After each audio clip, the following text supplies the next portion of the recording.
We are back here on Girl Talk. Once again, we're in Beaufort. We are at Lynn Monday Home. This is fabulous. Lynn, everything looks so glorious. And we've had fun. We've been talking about animals and Palmetto Animal League. You have graciously donated a gift certificate, which I really am going to bid on. I have to tell you this before we get started. I bought some of the most beautiful scarves that one of your artisans made. Thank you so much, by the way. Let me tell you, I will get you pictures of it because we floated it in glass. It's phenomenal. I can't wait to see it. I know, I'm excited. Talk to me about some of the special artwork. When I walked in, I was so excited. This is gorgeous. This is by Carol Meisner, and Carol Meisner paints this on rice paper, and she paints it with acrylic paint, but she thins it out like watercolor, and she paints every time she sees a plant that she likes, she paints it.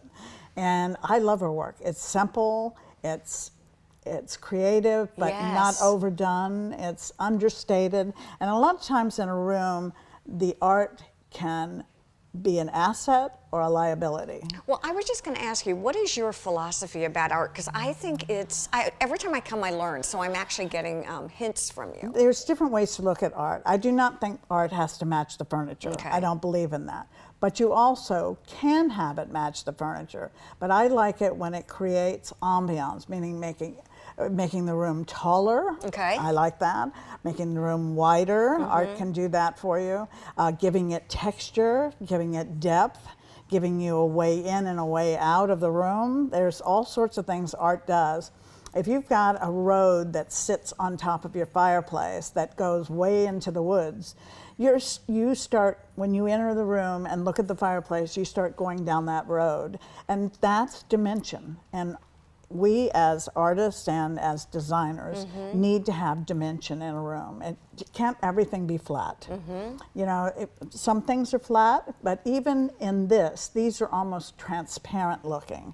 So they have their own texture. Are you about the shell of the room, anchoring the room with big pieces? Are you about finishing touches?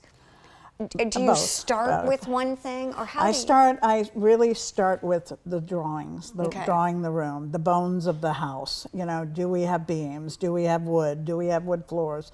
You know, am I going to need rugs? So forth and so on. Then I lay out the furniture, and the furniture's, and I have traffic patterns, and the traffic pattern is, can I get to the kitchen? Right. Can I get to the back porch? Can I get to the front door? Those traffic patterns are important. You may want to do two chairs, and a sofa, but you can't get into it. Got it. So, you know, so that doesn't work. That's not practical. It doesn't work. So you have to worry about that. So once I get all that in place, then all of a sudden all the pieces come alive, so to speak. And you worry about heights of furniture, chair heights. It depends on whether it's contemporary, traditional, whatever. But you may have higher chairs towards the fireplace, or you may have everything low if you're doing modern. So then you start with that, and then the colors come. And the colors are supposed to reflect the person that lives within the house. Like I always say to her, what are your favorite colors? Yeah. And what do I say to a man? What are your favorite colors? And 9 out of 10 times, blue. The guy, right? Is that a blue, guy thing? That really every is time. A guy thing. Yes. Do you like big pieces with color? Because when I've come in, you're not afraid of color. No, I'm not afraid of anything. And exactly. No, but do you like a splash of color? Do you? Both.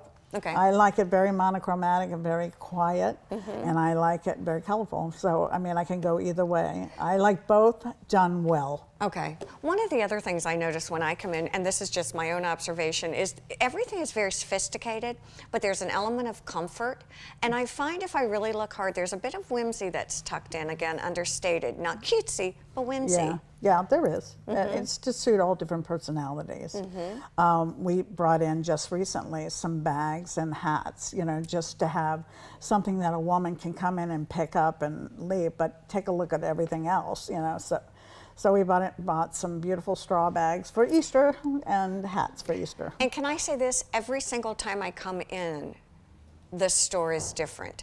The vignettes that you've created are fabulous. And I know we've only got a few seconds, but there is sort of a sea glass vignette over here with almost like a ghost chair. Is that what you would call it? You see which one Yes, I'm? yes.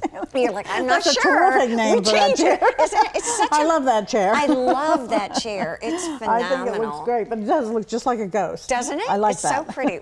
Well, there's a lot. I'm going to call it that. There From you now go. on, From now anybody on. asks It's a me, ghost that's the chair. ghost chair. Lynn, thank you for joining us. Thank Stay you. with us. There's more to come here on Girl Talk. Have a great day.